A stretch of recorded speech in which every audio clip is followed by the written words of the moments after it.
ไม่สูงค่ะเมื่อในเป็นวันที่4เดือนธันวาคมที่6ปี2026ในตอนในข่าวสายหมอหอมีข่าว3ตอนที่มาเปิ้นเผาค่ะตอนที่1เฮอหมินซึกโตกมีคนรู้สึกสะใจกว่า3ก็ข่าวเที่ยงโหนึงค่ะในก็มาเที่ยงยาวขนอจ่ายใต้ก็นึงค่ะลักลดเคิงเปิ้นลื่นสุดก็หลอดถมยาติงยับก้มโตยาวในเที่ยงตอนนึงได้ก็ได้เป็นคันแลกเงินแลขันค่ำในวันมื้อในค่ะออนดังเปิ้นได้ก็เฮาคามาถ่อมด้วยข่าวโหในค่ะ เฮอร์มินเฮลิคอปเตอร์ตับซึกอังกฤษโตกค่ะมีคนรู้สึกสาใจกว่า3ก่อในเมื่อในกำเหลียวข่าววันที่4เดือนธันวาคมที่6ปี2026ในมีข่าวงาออกมาว่าไล่เกิดขึ้นเปิงเป็นเฮลิคอปเตอร์ Stand Marine Mark 4ของตับซึกอังกฤษโตกค่ะเมื่อพ่วงตีตึกฝึกอยู่ดีเว้งเดวอนเมื่อกลางเจ้าวันที่3เดือนธันวาคมปี2526จำหนังข่าวยามใน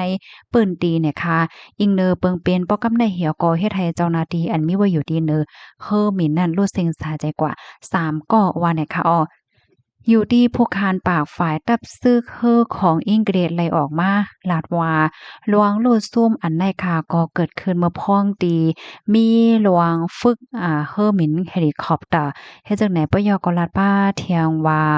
ก้นในนะหอต่อเฮิรนของเจ้าหน้าที่อันในรู้สึกกว่าได้ก็ไล่ฮับโฮเหย้าเนี่ยค่ะลองตั้งไล่โหยอยำมันได้ก็ไปพร้อมดีเดลาดนั่นขนาดเนาะก็ยอดให้เป็นรองสุนโตเข้าคิว1ก่อน ว่าเฮ็ดจังไหนยาวค่ะเลือซินนั่นแหนอยู่ที่ผู้คานปากในก็ลาดป้าเที่ยงว่าเปิงเป็นได้ปอกกำได้ลองตั้งมันเป็นเฮอในนั้นแต่ก็ตั้งฝ่ายภูมิพลพรเขาแต่ก็ทัดเที่ยงกว่าว่าเฮ็ดจังไหนค่ะอีกเนื้อลงในเหี่ยวก็อยู่ดีเจ้าหญิงแคทเธอรีนค่ะก็ไล่ออกมาลาดลวงมองอกมองใจจ้อมลองตั้งอันเปิงเป็นในนะคะพยก็ลาดว่ามันเจ้าแลเจ้าใจวินเลียมเนี่ยก็ เดว่วนถึงเสียวก็เตส่งแห้งใจปันก้นในนาหอต่อเฮิรนของก้นอันไรรู้สึกสะใจกว่าในปอกำในเนี่ยค่ะอยู่ที่ห้องการข่าวไปปี4เนี่ยก็เปิ้นข่าวว่าเจ้ายิ่งแลเจ้าจ้ายค่ะก็ได้ติดต่อกับสืบกว่าจู้ดีก้นในนาหอต่อเฮิรนก้นอันรู้สึกสะใจกว่าในเที่ยงอำหลายวันตั้งนานในเฮ็ดจังไหนปยก็ไม่ลองตั้งหยุ่มยำว่าอันเป็นคนหอคำเศร้าที่3ไหนก็เลยรับพูดถึงลองในเสียก็ไหน เดมีลองส่งเขามีปนพรเหมือนจังว่าติดต่อกับสืบกว่าจู้ก้นในนาฮอตอเฮิรนก้นอันดีไลรู้เซ็งกว่านั้นเที่ยงกำหนึ่งว่าเฮ็ดจังไหนเนี่ยค่ะข้อมูลตอนนี้ก็คาลิปิมาดีห้องการข่าวไทยรัฐต่างไว้เนี่ยค่ะ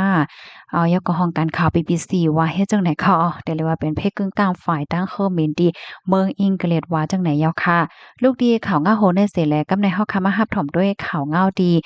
เวงเกียงใหม่เมืองไทยเนี่ยค่ะวงวางในกอข่าวงาพี่น้องใต้ก็มาเฮียงเตะค่ะเนาะพี่น้องเฮาค่ะเนาะมื้อป่นมามื้อเลินป่นไงเนาะมื้อวันที่18เนี่ยก็เมื่อวันที่18เดือนธันวาที่ป่นมานั่นพอมีบุญพรเขาโฮทอพันคาบโตนางคำอิงที่ห้องคัดที่หนึ่งที่สันผีเสื้ออันนี้ก็เป็นก้นใต้ค่ะเนาะก้นเฮ็ดมันก็เป็นก้นใต้เหี่ยวก็จ่ายสู้เนี่ยก็เบิ่นติ้งยับไหลมื้อวันที่1ที่ป่นมาได้เฮ็ดแหนเนาะกำไดมื้อว่านเนี่ยนะมื้อว่านเนี่ยก็เป็นก้นใต้เนาะอันฮอก้าต่างประเภทก็พายต้นไม้ว่าฮอรถเครื่องก็พาใส่เสาไฟฟ้าว่าย่อก็มือซื่นย่ออันนั้นก็เป็นก้นใต้อันนั้นทำย่างยับตีลำปนอันนั้นทำขายยาเมากำเฮ็ดแนวว่าแน่อันใดทำมาแทงเกี่ยวเลยร้องรถก็อะโลยจื้ออันสร้างก่อสร้างเนาะจื้อเสียงเนี่ยนะจื้ออันเฮ็ดให้จื้อเสียงเนาก็ออกมาอยู่ทิกๆเลยเลยหันก้นตั้งนำวันกันว่าจักนั้นค่ะเด้พ่องยามบ่เหลียวแน่ค่ะเฮามาถมด้วยข่าวโฮได้ค่ะ ภูมิพลพรโฮมปลีหางโด้งค่ะยอบไหลจ่ายไต้ก่อหนึ่งอายุไหล57ปีเมื่อวันที่3เดือนธันวาคมปี2026ในมีข่าวงาออกมาว่าโฮงปลีหางโด้งเลยคมกันเหี่ยวก็ติ้งยอบกุมโตจ่ายอายุไหล57ปีเป็นก้นไต้สื่อข่าวไทยเขาได้เปิ้นเรียกว่าก้นไต้ในกำเหลียวค่ะนะ มันจ่ายในแหนกว่าลักเอาโลดเคิงก้นวานตีหิมห้อมเส้นต่างเกียงใหม่ฮอดหมู่ที่11หนองควายจะเว้งหางดงใจดอนเกียงใหม่ในกำในภูมิพลพรขอเปิ้นก็กดทัดด้วยจอมกองไทยซีทีวีถึงที่ป้อไลโคนั่นน่ะเนาะว่าก้นมาลากรถเคิงได้เป็นผู้ไลภัยว่าซั่งว่าเฮ็ดจังได๋เหี่ยวก็จอมหาโตลื่นสูดในก็ถุงยาติงยับก้มโตค่ะเพราะว่ามาทำก็ทำมาใน ไหลหัวมันจ่ายในเขาเมืองโดยมันจำปักเปิงหมายมีวัดไว้ก็มีในข เนาะเมื่อเหลียวมั่นใจในกองยาเอาตั้งพิดว่าลอยลองเป็นก้นหลักโคของเปิ้นปยก็เป็นก้นเขาเมืองจอมปักเปิงหมายมีให้ไหนเอาตัวส่งกว่าที่โค้งปริหางดงปันตัวตามกว่าจอมหนังปักเปิงหมายมีวันเมืองมีเนี่ยค่ะข้อมูลตอนได้ค่ะเฮาเนี่ยก็เลยเปิงอิงเอามาตีเพจวิทยุจราจรเก่งใหม่ต่างไว้ในค่ะ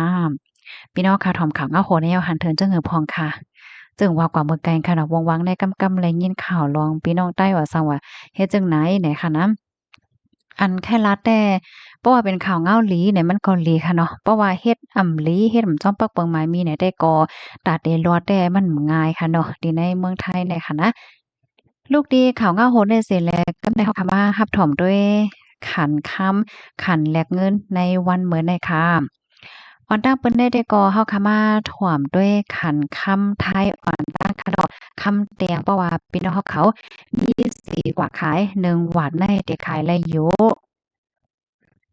เด็กหาเลยอยู่68,000เฮง8ปาก50ค่ะเพราะว่ากว่าซื้อซ้ำเด็กเลยเป็นอยู่69,000เฮง